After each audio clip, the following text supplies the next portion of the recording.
Hello and welcome to Hotspur Way, Season 1. Perch, what episode are we on? Episode 12. Wow.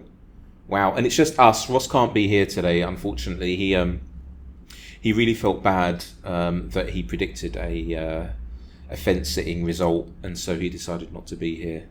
That's not true at all. He will be here next week, and he still loves us, so that's good. So, Perch, let me just ask you, did you watch the game? No, I had more important things on. Yes, I did watch the game. Of course you watched it. And what were your thoughts on the game? Let's talk about the first, let's say, first half. First half, good point. I think the first half, half an hour into it, I was worried. I thought we looked nervous. But we grew into the game exponentially, and I thought we were brilliant. I mean, first half though, yeah, I think you could argue we were the team that looked more likely to score the second goal after the first half, after the half-time whistle. But yeah, I thought we grew into the game. So let me ask you this question, right? There's an alien species who has been receiving Sky broadcasting for a few years. They don't actually understand it, and so they come to Earth, and they're disguised somewhere in the clock end of the swamp, the Emirates, and they're then told at the end of the 90 minutes that one team has been involved in over 180 games within this manager's project, and the other team has been involved in seven competitive games within the manager's project. Who do you think they're going to say has the 180 plus games? Do you think it's the team in white or the team in red? Well, it's a very good point. I think it says a lot about the way that we've started. I thought I'm getting on the point of it. I thought we were. It says a lot about us the way that we played. We went there. We didn't roll over. Arsenal weren't at the races, in my opinion, on Sunday. Didn't think they were great. They had patches of good spells, but we came with no fear really, did we? There was no fear in us. I think the one thing when we conceded. We were losing the game twice. Bounced back very well on both occasions. So I get your point on that. I very much get it. I thought we looked very good, didn't we? I thought we looked really good. I thought we looked great, and we do have something from Ross, and I'll read you what he says. I mean, you saw it as well. So yeah. Porro was his man of the match. Son's first goal was silk, and Eddie Nketiah should have seen red. So let's talk about Porro. What did you make of him, mate? I disagree with Ross saying that he was man of the match, but but that's no discredit to Pedro Porro. I thought he was brilliant. Or discredit to Ross either. I mean, we've got to make no, not discredit. No, I think there was a handful of players that you could have given man of the match to. I gave it to Van der Ven. I thought Van der Ven for 90 minutes was one of the best players on the pitch. I thought he was outstanding. I think it's very easy for players to give it to Son. I could understand it. And Maddison, both players created and scored the goals that got us the draw. But I thought Van der Ven for the whole game was brilliant. I thought you could pick on other players that got, do you know what, they were good for 60 minutes, 70 minutes, whatever you want to call it, 45 minutes. I thought for 90 minutes, I thought Van der Ven was one of the best players on the pitch for me. I agree with you, mate. Do you know what I like a lot about Van der Ven? And that's his reading of the game. Mm-hmm. And do you know how old he is? 22, mate. What a player we've got. What a player. Tell me about it, right? Because he could spot the danger. And I think we really needed him to help out Udogie when he needed it. Let's talk about Udogie a bit, right? Yeah. Because there's a lot of people who are ranting and raving about him, and I think we have to. When he started off, what we saw was, or let's take it back a bit. It wasn't just what we saw with Udogie, but a lot of people before the game, pundits, us, everyone was saying, this is the first real test for Tottenham Hotspur. But when we talk about tests, what we're actually talking about, it's not a test for the club of Tottenham Hotspur, it's the test for the players, right? So all of them were being tested. And it shows the strength of the man, both mentally and physically, for him to be up against, I would say, one of the best wingers in world football, because Saka is. You know, you can say, I mean, I don't know, he's what you could say in the top three, right? Sorry, I'm in Beirut, by the way. If you can hear like motorbikes and drag racing going on, it's because it's just Beirut and it's mad here and it is what it is. So he was up against him and I was a little bit fearful. Yeah. I don't know what you felt, but I was like, oh, is he gonna come through this? And he did, right? Didn't he come through it? Do you know what? It could have gone a completely different way, which is what I want to say about Udogie was you could have argued half an hour into it, you could have gone, he could have come off at half time. And I don't think anyone would have been massively against it because he was on a booking. Saka had turned him a handful of times and you'd have gone, uh-oh, here we go. But I tell you what, this kid, another one of those players that I went and looked and went, do you know what? This kid has it. For a young man in his North London derby debut, he went, yeah, I want to book in. I can't make another tackle. And I thought he was faultless after that. I thought he was brilliant second half. I thought he was another one of those that was in that sort of top 5 players on the pitch in the second half. I thought he was brilliant. It just said a lot for me. It said a lot for me for this young lad. I thought second half, he was much better. And I'll pivot it to Romero in a similar sense.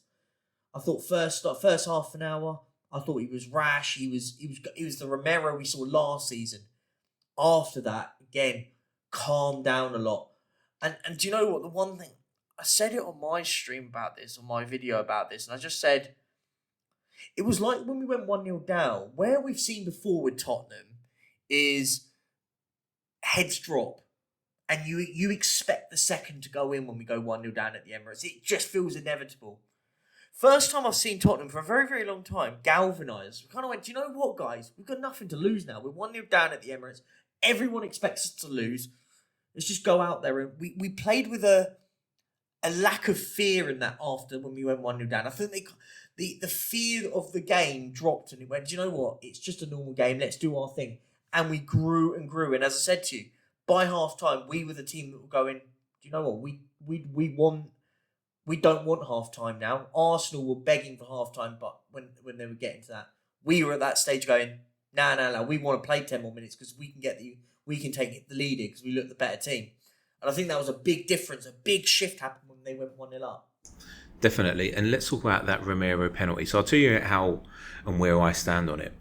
I have a big problem with the current rules because I don't know how he should have stood unless Nike start adding pockets to our shorts and some sort of device which, as the player, some sort of strap system, so as the player is lunging in or diving in, straps which are attached to his shorts pull his arms down if they're in the penalty box.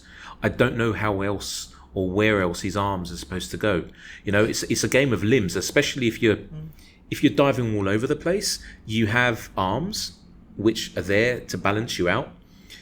But saying that, if it had happened down the other end, I would have been screaming my head off if that wasn't given as a penalty. I'll say it now. I wouldn't. I'm going to read you an extract, James, because I've done a bit of digging on this. You'll like this. You've been digging? I've been doing some diggings on the rules by the FA. Oh. And now I'm gonna read this out to you, and I want you to tell me if what happened there is breaking this rule. Handling the ball.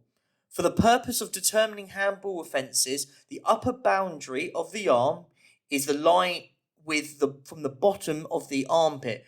Not every player who touches an arm or the hand of the arm with the ball is considered an offence.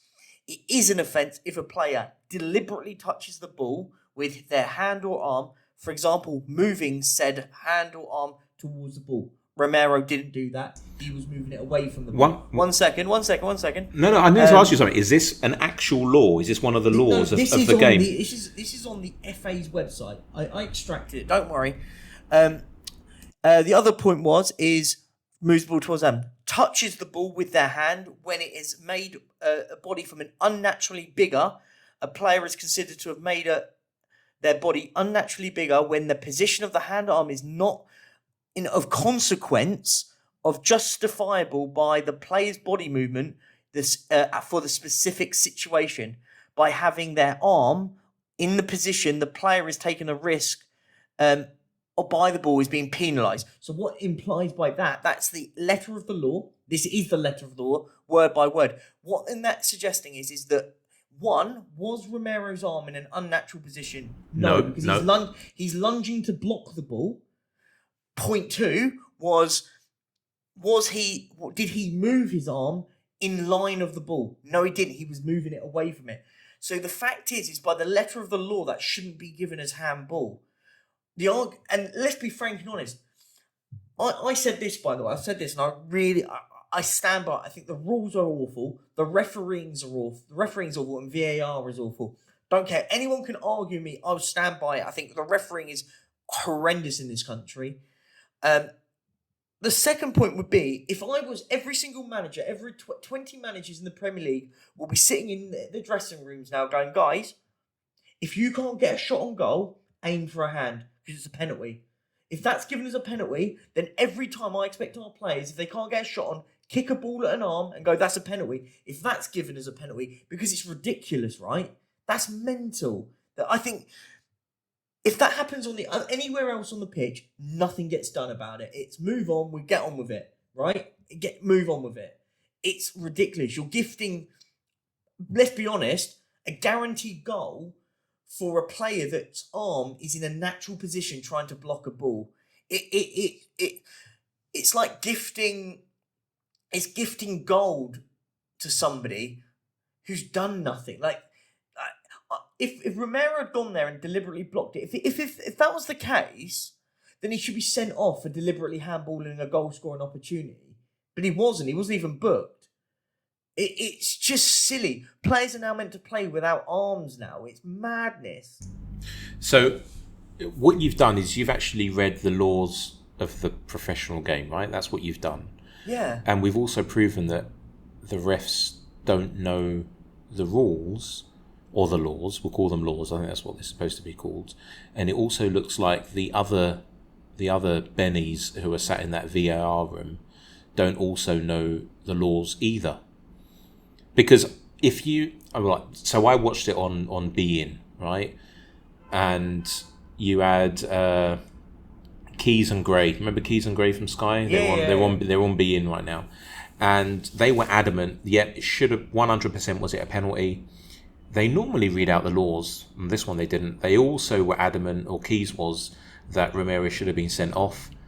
And well done for finding that law, because that's ridiculous. And you're right that if this is how the game's going to be played now, then number one, change the law so that it implies that is an actual penalty. Or if you're not going to imply it, then follow the letter of the law. Because that's what these refs are paid to do, right? And that's what these guys in the VAR booth, is it Stockley Park? We've got a fancy name for it as well. We're in Stockley Park. Look at us. Fuck off. Follow the law of the game then. Because as I told you, when we started this, mate, I said, I thought, it was a penalty because of what all the pundits were saying. But James, but this is the problem now. Penalties are gifted now. They're gifted, like lit presents in every game. There's a reason why there's been a spike in penalties in the last 3 years of football. Have you noticed that? There seems to be a penalty every week. Never used to be like that.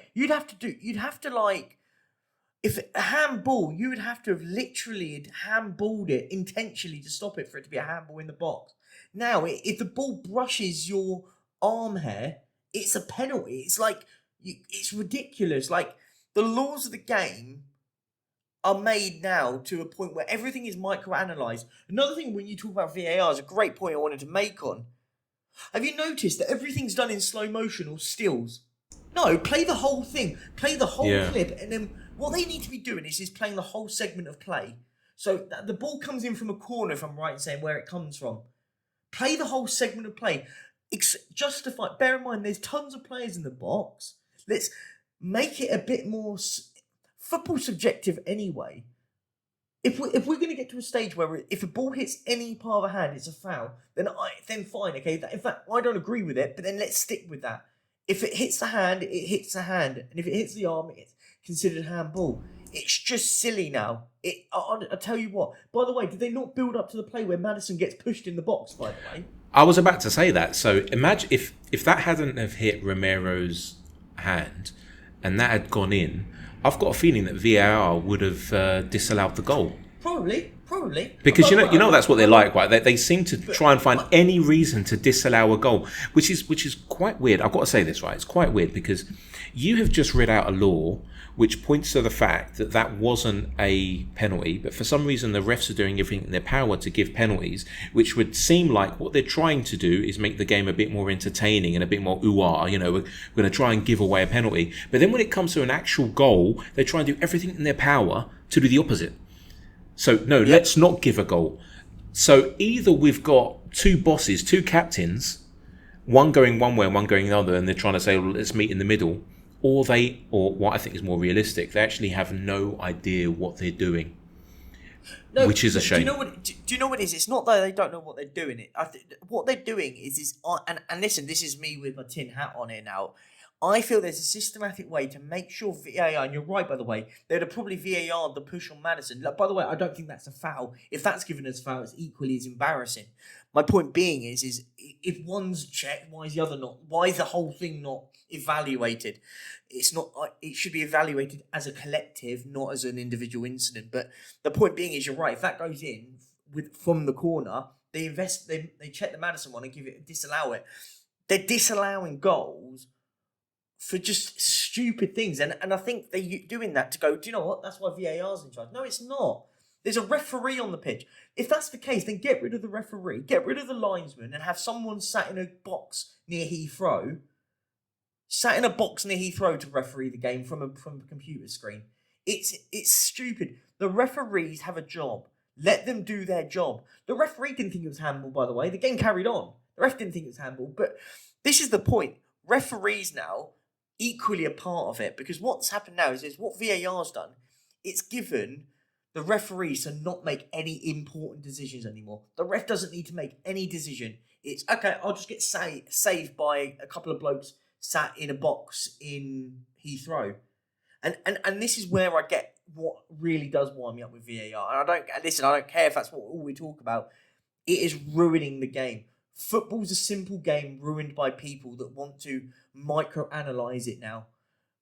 We never had this much drama when we didn't have VAR. The whole point with VAR was to get rid of those contentious decisions that you go, why has he not sent that player off because he's just two-footed someone? And by the way, we had that in the game and they didn't send Eddie Nketiah off, by the way. So we'll talk about the point of VAR? I know, so we're going to talk about that in a minute. So this pod wasn't supposed to be VAR heavy, right?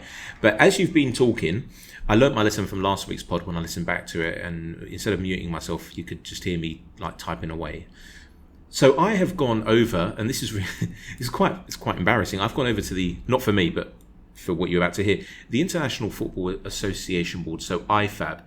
And on March the 3rd, 2018, they produced a set of policies and procedures on what VAR would be. And it's actually, I'll read it to you word for word. This is on the VAR official website. VAR, well, it's part of IFAB, right?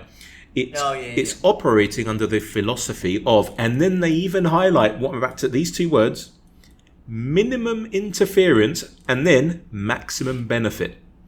Did you opposite. Yeah, I don't see that in most of the games that I'm watching. It's like they want to be, I mean, VAR shouldn't really be noticed, but I've never seen a game where it's not noticed. And then they go on and they talk about the four main categories where decisions can be reviewed. So it's either a goal or no goal, penalty or no penalty, direct red card, mistaken identity. I understand that. I also want to read something else which I just read, and where is it? Oh shit! There's a section which I just read which said that what they're trying to do is something called, oh, here it is. We're trying to perform what we call a silent check. Yeah. Oh wow! Listen, do you know what? It could work. but it's done by people that have made it into such a spectacle. And this is the problem. You've added something you don't need in football. I don't want to be. I hate being at a football match. Listen, it's changed the way you watch football, and it shouldn't do. When a goal goes in, you should go absolutely crazy. Yeah, I don't fully celebrate, mate. I don't, not anymore. No one does. No. Listen, I've been at games where I've celebrated goals that have gone in and then gone boom, okay, ruined, and vice versa. By the way, I've celebrated, I've gone, oh, that's offside, and then it's overturned, and you go crazy or whatever. But it just, do you know what it is? Is it for me? It's just ruining the excitement. Football, as I say, is a simple game. It's about 11 people trying to kick a round circular thing into a net either end. And whoever's done that the most wins. And if you've done the same, it's a draw. It's quite simple, right? It's just become micro-analysed. And listen, I can talk about everything with it. Offsides. We're now checking if players have got size 8 or size 9 boots, and if they're offside because the tip of their boot is offside. It's like come on, use it. If a player's leaning forward, he's classed as offside. If his feet may be behind the player, but if he's leaning forward, he's offside. It's like we're just getting to a stage with football that it's going to be like this now, and it's just going to get worse, I think. And I'll be honest, I don't care. It's just... It frustrates me. One more thing on VAR then. I'll read this to you. So under the procedures of the 4 main categories of decisions that can be reviewed, this is on the IFAB VAR website, right? One of them is the direct red card. I'm talking about Nketiah here. Now listen to this. What do they look for? They look for a denial of obvious goal-scoring opportunity. Not opportunities, but opportunity. Serious foul play, violent conduct, biting, spitting, use of offensive, insulting, abusive language or gestures. Now, the key thing here is serious foul play. When Nketiah went in on Vicario, did he have any chance of getting that ball? Yes or no, mate? No, the ball was gone. And do you know the bit that really irritates me about this? And you're probably going to go in it, but I don't care. I will absolutely go into it. I'm sure you're going to tell me. Do you know the bit that really, really winds me up on it? Did Vicario's leg have to be planted and then his leg get broken for Eddie Nketiah to be sent off? Yes. Is that where we're at now with football? It must. I'll tell you why it is. Can I tell you why it is? Because he did scream and roll around, but that wasn't enough. That wasn't enough for the Bennies in. No offense to anyone called Benny, but the idiots sitting in the VAR booth to then follow their own mandate of saying, listen, we have only 4 categories in a game of football to check, and one of them is the direct red card. Does that look like serious foul play? And I don't know, did they actually look at it? And if they did... He got do you know what it is, though? This is the thing. The referee, by the way, shows him a straight red card. He loves being on TV, that guy, doesn't he? He really loves being on TV, though, that ref. No, but James, do you know what? It's not even to do with that. This is the bit I want to make on it. If VAR wasn't there, but he shows him a red card there and he sends him off.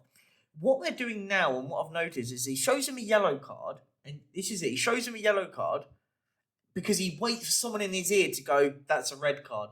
So he gets away with it because he showed him a yellow card because he's going to get checked by VAR. No, you're the referee. He could have absolutely broken this guy's leg if his leg was planted. Do your job. If for example, if he shows him a red card and then the referee and then the VAR looks and goes, oh, he's not even made contact with him. It's a dive, blah blah blah. Then cool. That's what it's there for. It's just I just find it stupid how Nketiah stays on the pitch. I find absolutely mad. I'll be honest with you, I was quite happy with him being on the pitch. I mean, there was even a point when, I don't know if Saka got injured, to be fair, because in the second half, I even tweeted, I didn't realise that Saka had been substituted. I didn't see Saka for a good 15 minutes in that second half. I don't know where he was. He was still on the pitch. And so I think that what had happened, and I think this is the problem with Arsenal, and for me it's just perfect. They have such an arrogant manager, the complete contrast of Ange Postecoglou, that he is instilling things in his players that aren't there. And then when it goes tits up and it doesn't go their way, they don't They don't understand quite what's going on. And this is why they bottled the league last season. And this is why, under this manager, and I hope they continue to trust in this process, they will not win the league. Clip that up, I don't care. Right, the 7 people who listen to this. They will not win the league because he is instilling something in them which just isn't there. They are building mansions on the beach, on sand, okay?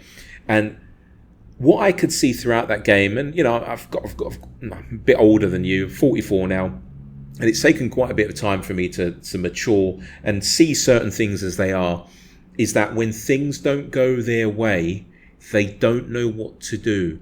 They can't turn to the man who has told them that everything is perfect and that they're perfect. They can't turn to him, and they've got no one else to turn to, and they don't know any better. And that's why they were there for the taking. And if only that Richarlison's shot at the end had gone in, because everything would have been justified. Do you know what I mean by that, by the way, when I'm talking about how they're treated by the manager, and you saw this in the all or nothing thing. And then when he loses his rag, it's a contradiction to the way that he is towards his players.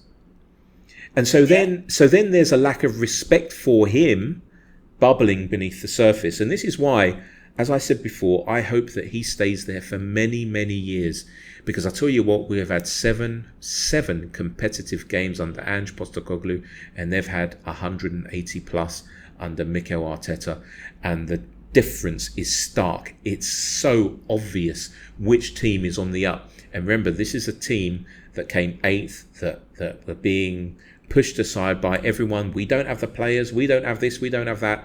Look at this difference because of a man and his coaching team, that he has delivered belief. And I really went hard on this in the last show.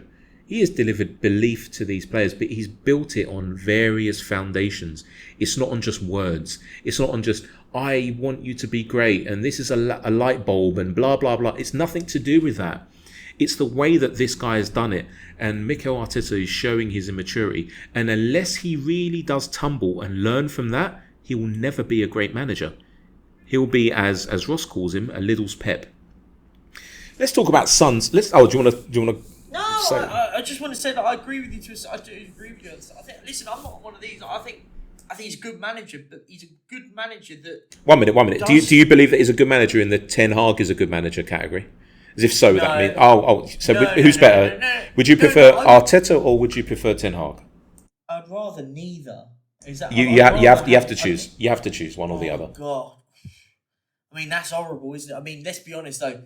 If we're just judging on style of football, I'd have Arteta because at least they play a bit of football. I mean, Ten Hag is awful. He don't play football.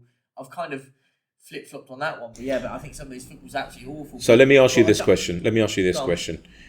Let's forget that Mikel Arteta has any affiliation with the scum, right? With Woolwich. Do you believe that he could have got a tune out of these players the way that Postecoglou has this season in 7 competitive games? Yes or no? No. And why not? What you've done, James, is you've jumped ahead of what I was actually going to say. I like what you've done there, though. What I was about to say, though, I do. It's like you read my mind with that telepathic. Well, people can't see this, but my fingers are on my temples and my eyes are closed, so I am trying. It is, but what I would say though, the difference here is that, and I made a video about the dish. I made a video out, a little plug on my YouTube channel. So if you want to go and check it out, it's called "The Disrespect to Postecoglou." And what I want to say about that, it is a little bit of a plug, but it falls into what we're talking about. I saw, and by the way, big up to him, big up Flav, by the way, absolute top guy. Big up to him because he was on the club.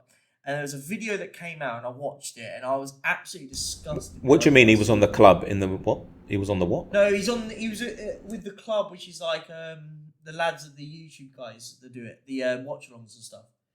And he was on there with an Arsenal guy having a debate about it, and Flav had in their eyes, the audacity. I mean, I don't think it was audacity. I think he actually made some absolutely stellar points. That Postecoglou can't be compared to Arteta. He has no right to be. Because Ange Postecoglou's managed in Japan, Australia and Scotland. Somehow Arteta's all of a sudden a better manager. Based on what? Arteta's won one trophy with Unai Emery's team, whilst Ange Postecoglou has won trophies at every single level he's managed at. It doesn't matter if it's in Japan, if it's in Australia, or if it's in Celtic in Scotland, and he's won at every single level he's at. If it's managing at the under 17 Australian side, the under 20 Australian side, the national Australian side, he's won at every single level. Can I add something? Yeah, go. He's also won stuff in style. There you go. Continue, please. No. That was my point. And the bit that Ange Postecoglou hasn't needed £600 million and then won nothing with it. By the way, I don't care. Arsenal fans can talk about winning an FA Cup with this manager. He won it with a bunch of players that their fan base called snakes.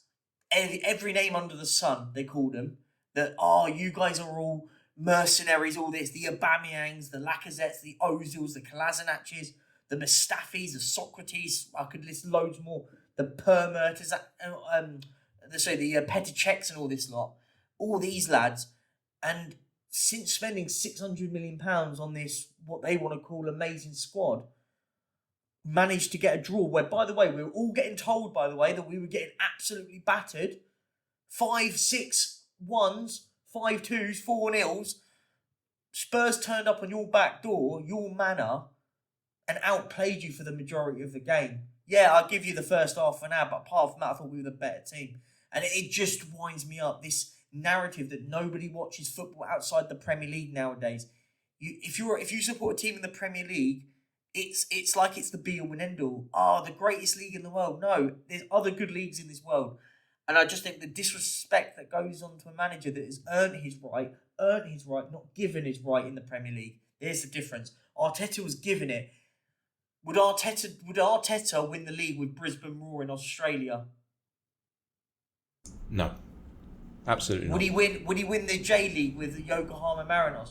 No, he wouldn't. And this is I know it's a little bit of a rant, but I'll be honest. When I saw all this stuff, it really did rattle me, and that's why I had to. I put a video out. So go check it out if anyone wants to. That's the plug. But we move on. Right, definitely go and check it out. Let's talk about Son's goals and the partnership that he's building up with Maddison, because they're building up something that not many people are talking about, and the way that they're linking up with each other is beautiful to see. Like that first goal, he had no right to squeeze that goal, that ball in through those three players and then off the post and in, did he? But Maddison had no right to get it from where it was and then drill the cross in. And then just slightly before that, Udogie had no right to be where he was. We had no right for anything. But it happened, right? And that's the beauty of it. And that's the beauty of this team. We never stop. And then that second goal, when I saw it the first time, I thought, that looks awfully, awfully familiar. And then it's not fair because Danny Kelly off View from the Lane said it, but I was thinking that it just looked like, when you're playing snooker or pool and you just hit a beautiful like cushioned shot and it's just straight. It looked exactly like that. And I tell you what, if Maddison hadn't gone off, by the way, he was injured, right? And he went off. There was a scare of an injury. Is that correct? Yeah. But both of them took knocks. Yeah, that's when they both came off. Right, fair enough. So if those two hadn't come off, I think we may have pushed on for the win. No, I think so. I think if both of those were, if those two were 100% and there was no injury scare, I think we do win the league. We win the game. Oh, you just said win the league. Yeah, we win the league too. I mean, I'm not James. I'm not. Don't put that in because I'll let you lot. I'm staying grounded with this. I stay grounded. Well, I've been saying it for the last 8 episodes. I think. What do you mean I haven't? Of course I have. I've been saying it for the last 8 episodes. No, I mean you haven't stayed grounded. Is my point. That's what I'm saying. I believe I'm very grounded. If I'm honest with you, you're why? grounded on cloud 9. I like it. I don't care, mate. I mean, listen. Fair enough. Go for it. But I think the one thing I will say with it, I think we talk about Son, and by the way, both goals, tiny finishes. Then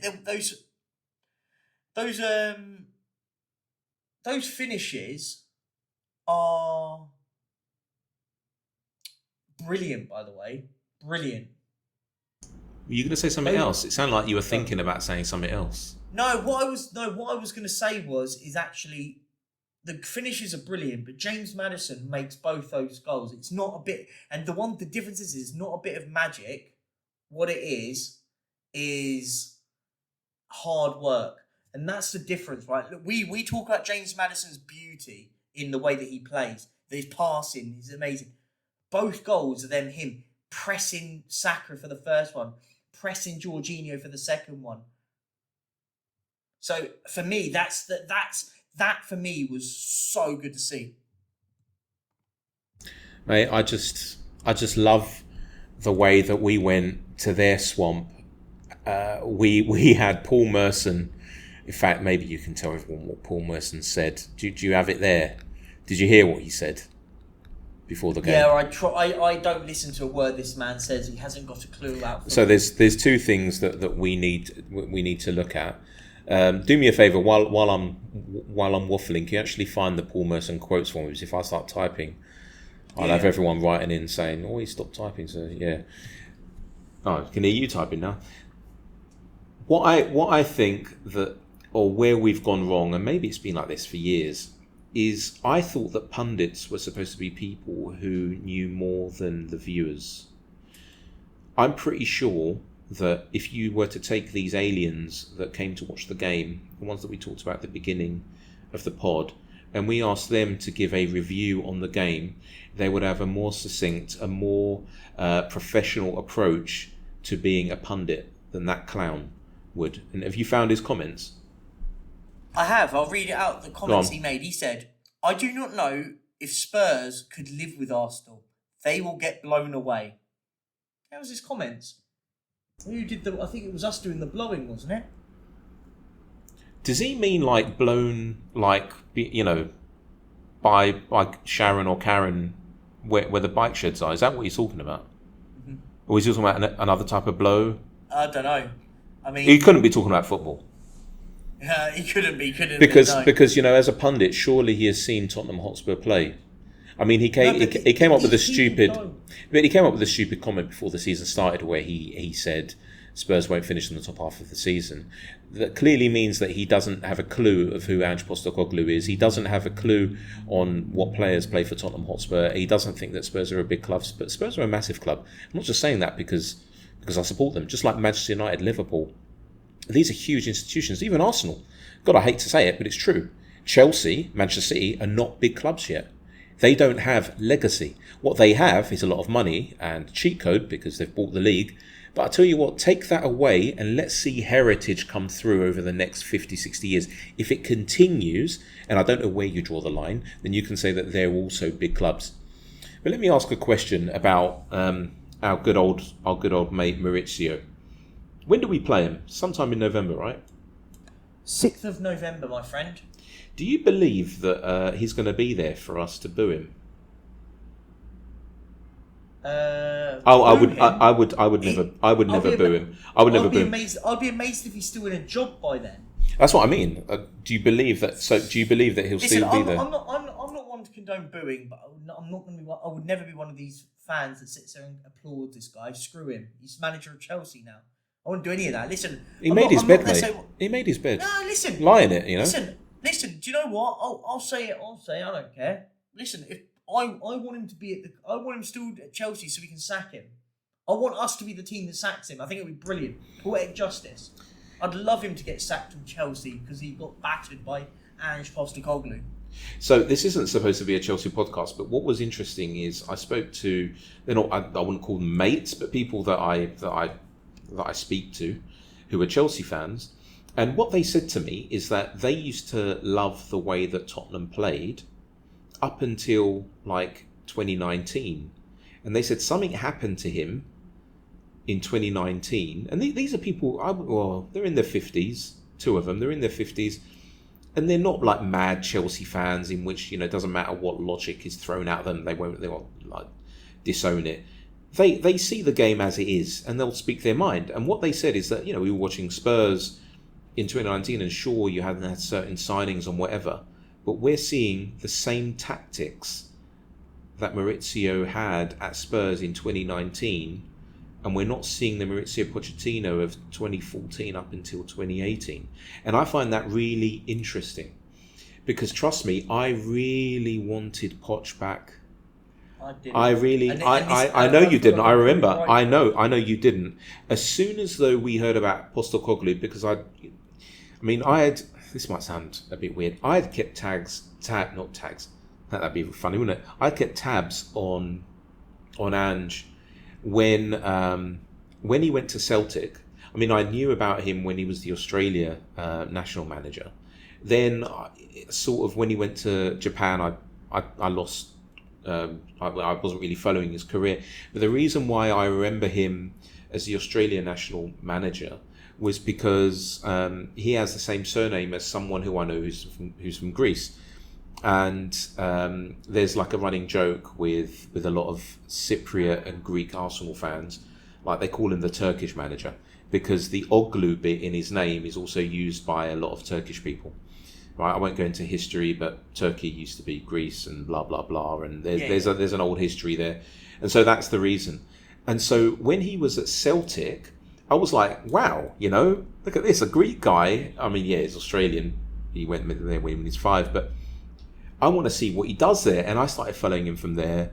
And when the rumours started coming around that he was coming to Spurs, I was on the Postecoglou bandwagon. I was telling everyone. I went on to Spooky's pod and I was saying, oh my God, I can't wait for him. And even Spooky was going, mate, are you sure? I said, just wait and see.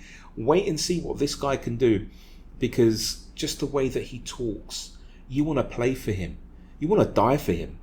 Do you know what I mean? Because you know that he's going to do the same for you. And he's going to take all of that responsibility off your shoulders. And he's going to put it on himself. And he's going to say, it doesn't matter if you make the mistake. It doesn't matter. I've told you to play this way. And so if you make the mistake, it's on me. But sooner or later, it's going to become instinctive in you. God, I'm going over all ground, aren't I? But I was so happy for him to have signed. By the way, where was I going with this whole story about Postecoglou? I actually don't know. Nor do I. And I'm sorry, listener, but there was a point to this rant. Not really a rant, but I'm just happy that he's our manager, and I'm really looking forward to the game against Liverpool. Do you want to tell us what you think is going to happen, mate, against Liverpool? I'll be honest. I think Liverpool's a good question. What's going to happen? It's a tough one because I think Liverpool are going to be a really big test. But the one thing I will say with Liverpool, that there is a blueprint to beating them. But the blueprint is about being very, very brave, very, very bold, and not worried if you do lose it. Because listen, I think Liverpool are going to be the closest team to Man City this season. I think Man City are going to walk it. I think Liverpool will be there. But teams have shown... Whoa. No, they will. Wait. 1 minute. You just said that Man City are going to walk it. Yep. I half agree with you. And then you said the next team are Liverpool. Yeah, I think Liverpool at the moment. Which team do you support? No. It's called being realistic, my friend. Listen. 1 minute. You can be realistic, but you can still be a fan, and you can still have. But James, I can also want to be wrong. Sometimes in life, it's nice to be wrong. And listen, if we won the league, I'd happily come on here and say for a whole hour and say, I got it wrong. This is it. But listen. As I said to you, I'm listening. I'm keeping my feet firmly on the ground with it all. I'm not getting carried away yet. Listen, if we're second in the league in April, then I'm getting excited, right? I'm getting excited. We're in September still. I always have to remind myself we're still in September. Listen, and things can change. Movements of it all can change. But listen, back to what I said, I think Liverpool's going to be a real test here because listen, I think Liverpool are a fantastic football side. Their attack is one of the best in the league. If after Man City's going forward, they've got such dynamism in that front three. I think what they've also got in that attack is they've got a range of players, right? They've got a range of players that can all do different jobs, which depending on certain teams can do different things. But do I think we can get a result there? Yeah. Against us at home at our place, do I think we'll get a result? Yeah. Because I think what we've shown that we don't give up. And listen, when you've got a team that doesn't roll over like we used to, and we don't do it now, anything anything can happen, right? So like, and Liverpool will hate us running at them. Liverpool will hate. Look at what we did in the second half against Arsenal. Ran at them, and Arsenal didn't have an answer to us. Liverpool will be the same. The only difference is down the other end. Liverpool will take a lot of the chances that we gave away in that first half against Arsenal. That's the slot. That for me is the difference maker. They've got the likes of a Salah, a Jota, a Nunez, a Diaz. Do you know what I mean? And all these lads that at the moment are scoring well, right? They're doing well. So if we can stop them down the other end, we'll get goals against them. We'll score against them. So I think we have an opportunity to beat them. I do think Liverpool are a very, very good team. But who knows? Listen, dare to dream, right? So I think that, I mean, we're all pretty useless at predictions. I mean, this predictions league that we didn't really take off. So we'll carry on giving our predictions, right? I think maybe we'll do it next season. We've got a lot more listeners. I watched the game against Wolves, and in that first half, if Wolves were a lot more clinical, I think Wolves could have scored 3 goals. Yeah, that's what I was trying to. That was where I was aiming to. If we can have the chances that Wolves had in that first half, we take those chances, right? Thing is, I think we can have a lot more chances than what Wolves had if Klopp sets up his team in the same way that he did against Wolves in that first half, and I'll be surprised if he does. But if he does something similar, I'm not saying that we're going to smash him on whatever. I mean, yeah, like last week I was saying we're going to smash Arsenal. To all intents and purposes, it felt like we won. But against Liverpool, I think this is going to be the hardest game, and I'll tell you why. It's the complete opposite of how Arteta has managed his team, where he's got them all on cloud 9, and then when they have to put their feet on the ground, there's no footing. With Klopp though, he's a bit more. I wasn't saying like Postecoglou. He's not like that, but there is a respect there, and he's got men playing for him. Yeah. If that makes do you understand what I mean? I get what you mean. Like he's built what Klopp's done. Listen, whether like people love him or hate him, he's very Marmite with people as well. But whether you're not, what he is, he's a very, very good man manager, and he can get beyond those players. All buy into what he wants, right? And everyone always says, "Oh, when they have a bad season, they'll go, oh, Klopp's always." No, he's not. What he'll do is he'll just go and gut. Look what they did in the window. They gutted out an old midfield and brought in a young midfield. And look how good their midfield is, by the way. I think Szoboszlai is a very, very good player. Who's the other one? They brought in Gravenberch. Who's the other fella? I'm missing one out that they just signed. I don't know. But their midfield, I think their midfield is really, really good with workers and very good talent in there. So they're going to be. It'll be interesting to see how they do at Arsenal. Because listen, again, do you know what it's going to be? What I said last week in the pod last week? The Arsenal game. It's going to be a good game of football, right? It's going to be great. And the Liverpool game at our place. It's going to be a good game of football. Yeah, but we've got Ange Postecoglou, so every game that we play normally is a good game of football. That's what I mean, though. That's exactly what I mean. When Spurs are about, you're going to have a good game of football nowadays. Well, do you know what I worry about? So to cut you off, mate, but what I worry about is I don't think Liverpool have clicked into gear yet, and I don't think they're going to click in for a while because they've actually got, to all intents and purposes, a new midfield, and that can take some time, right? Because their engine room really hasn't clicked in yet. I hope it doesn't click against us. That's the thing. What I really hope for is that it's a great game and that we win, because what it does is every time that we play well and we get a good result, it's cementing in not just Postecoglou but these players, and it's giving them another level of belief. Yeah, I agree with you on that. Because after the Liverpool game, we've then got a game away at Luton. I hate to say that we should walk it, but we really should walk it. Although, we say... I mean, look, again... If we get a result against Liverpool... by the way, I'm also not suggesting that even if we lose to Liverpool that we should... The Luton Town one now becomes one of those games where you go on, show us what you've got now. You're not playing against... And without being disrespectful, they're the weakest team in the league, on paper statistically, and just on the league position. Go out there and enjoy it, right? Like, listen, go and spread your wings, right, and have a bit of excitement, enjoyment with it and stuff. And we should be walking the team like Luton Town now. The way we're playing. We should make. Well, I mean, maybe after watching what Newcastle did to Sheffield United, maybe we should have walked them as well. We did actually play really well, and we should have scored a lot more goals. Maybe, I hate to say this, but with someone like Harry Kane in the side, we may have also scored 6 or 7, right, against them. But we don't have Harry anymore. He's gone off. He scored a hat-trick at Bayern. They love him in Germany. Good for him. We have got a set of players now who are buying into a new manager's philosophy, and that's what we have to look forward to. So tell me your score prediction against Liverpool. So that's Saturday. It's a late one, right? 5:30 UK, 6:30 your time, Barcelona. In Cyprus and Lebanon, where I'm right now, it's a 7:30 kickoff. So we've got quite a few listeners in Cyprus, by the way. So hello. Up the Cypriots. Big up the Cypriots. Yeah, all the Cyprus Spurs lot. Love you loads. Hopefully I can get to the meeting pub to watch this game. I'm flying to Cyprus on Friday. So hopefully I can be hopefully I can be at the meeting pub. I know in there's a few Larnaca. people going to be there. Yeah, there's going to be a few people there on, definitely. No, there's a few, I know that. You want a score prediction? Yeah. Oh, this is a tough one. Can I give you 2, but with certain caveats? No, you can't, because there's one game being played, not 2. There isn't. Don't throw multiverse at me as well. Not. I mean, on certain situations, because we don't know full Go on detail, then. right? My point being is if James Maddison is playing and is not, and Brennan Johnson is able to play, then I think we will draw it.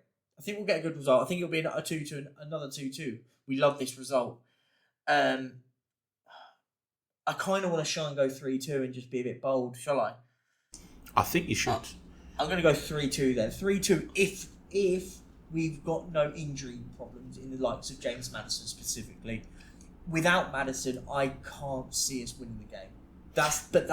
I think Maddison's that key to this team. He's the difference maker of us winning or losing the game at the moment.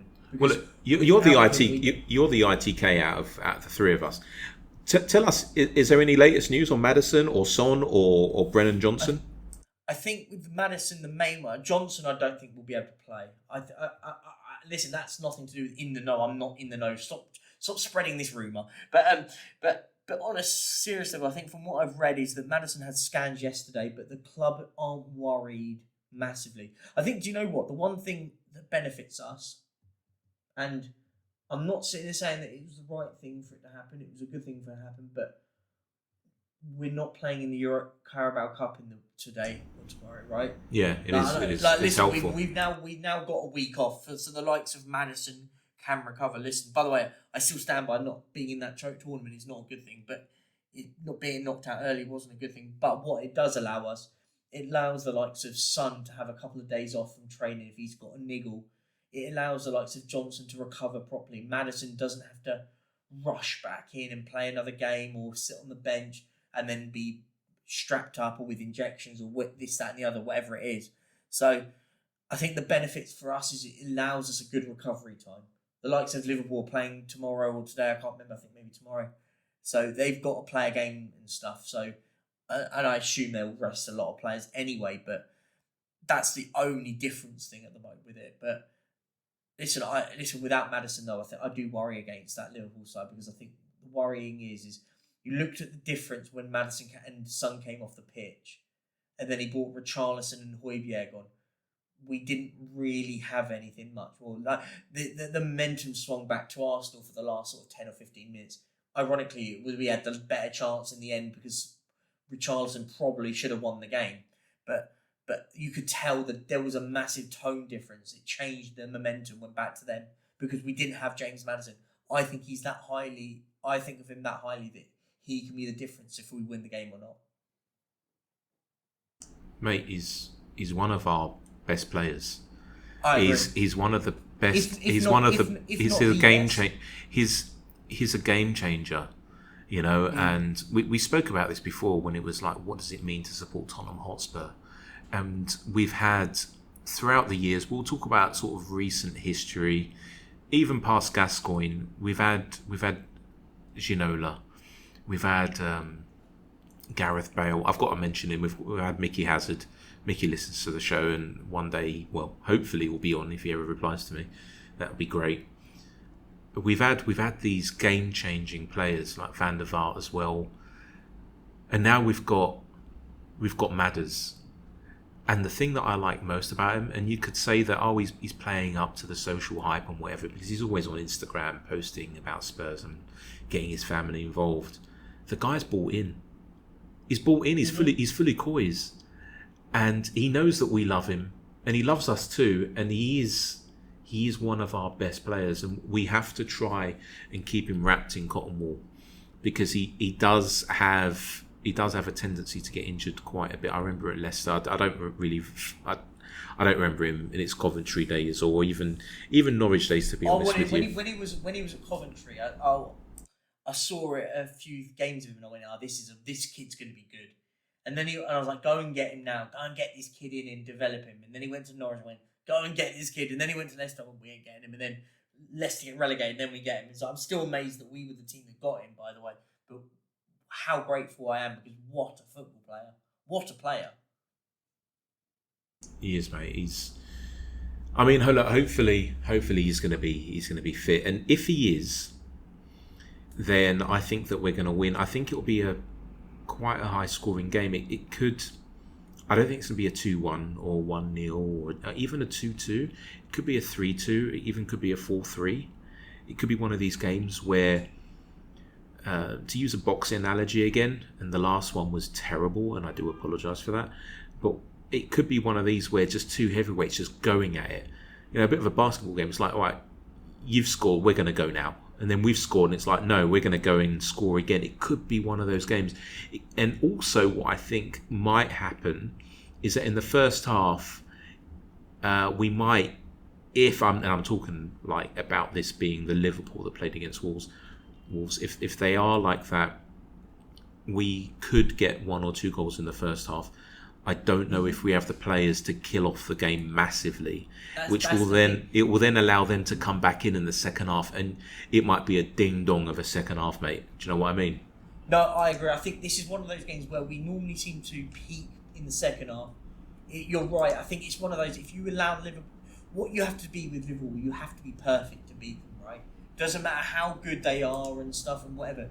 You have to be on your day as a team, be perfect, because the problem is, and even with Wolves had a great half, by the way, against them. Could have been 3-0 up. They go into the game at 1-0, and you think about it, go half time, and go, Liverpool winning this. They'll just flick the switch, boom. Salah, Jota, Nunes all scored, game over, right? Done.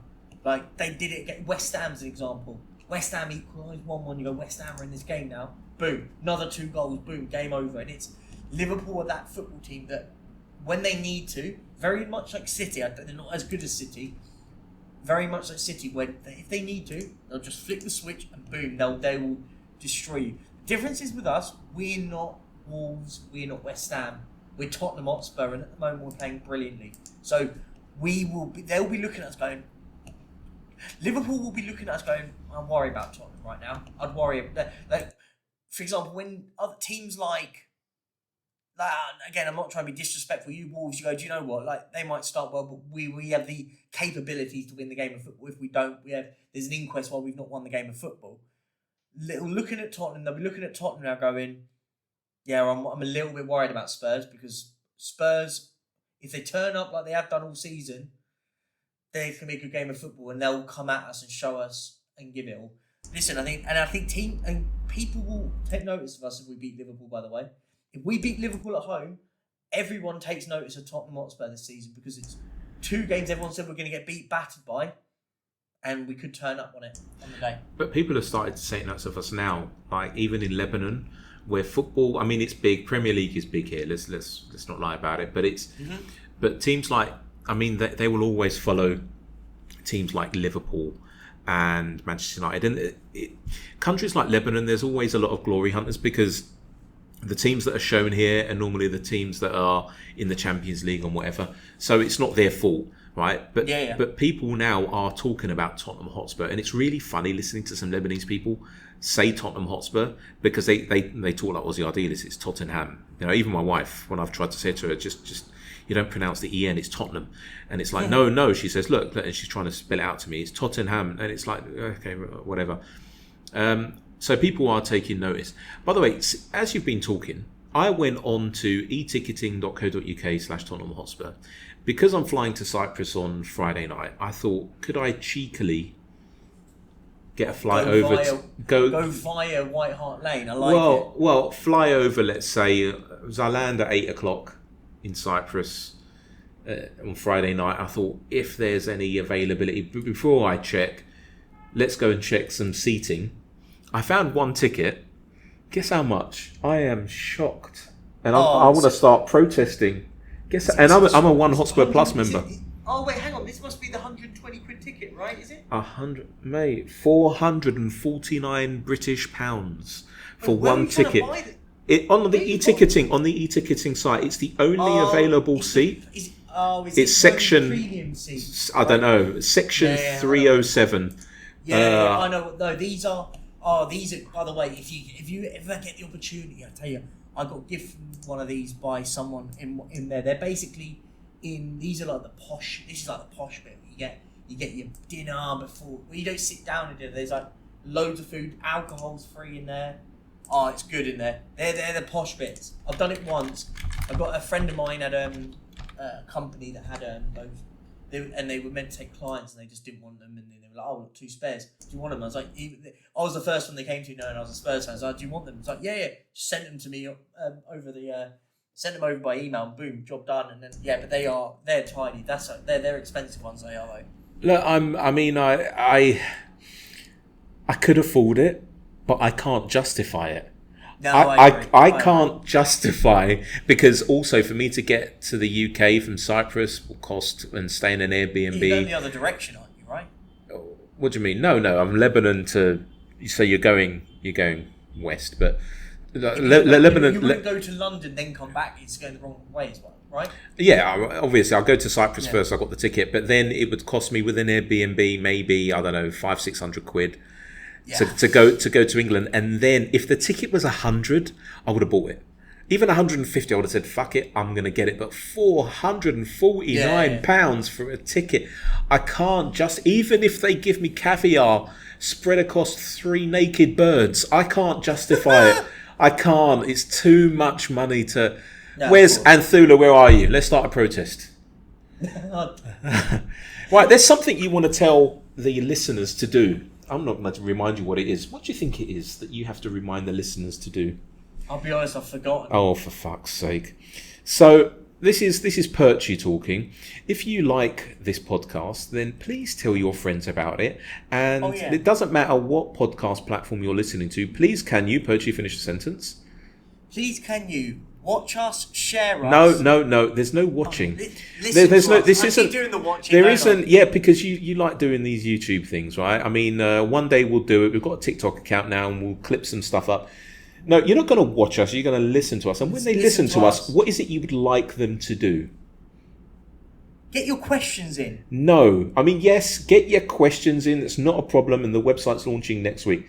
Right, so nice. You've seen it, right? You've seen it. I have, you've shown it. It is spectacular. It's very nice. If only the podcast was as good. But the point is, if you can leave us a 5-star review, it will really help us, because we've put in so much into this podcast. I know the content isn't great and we're not professionals and blah blah blah, but you know what? If you've liked this show, then leave us a 5-star review. Perchy out.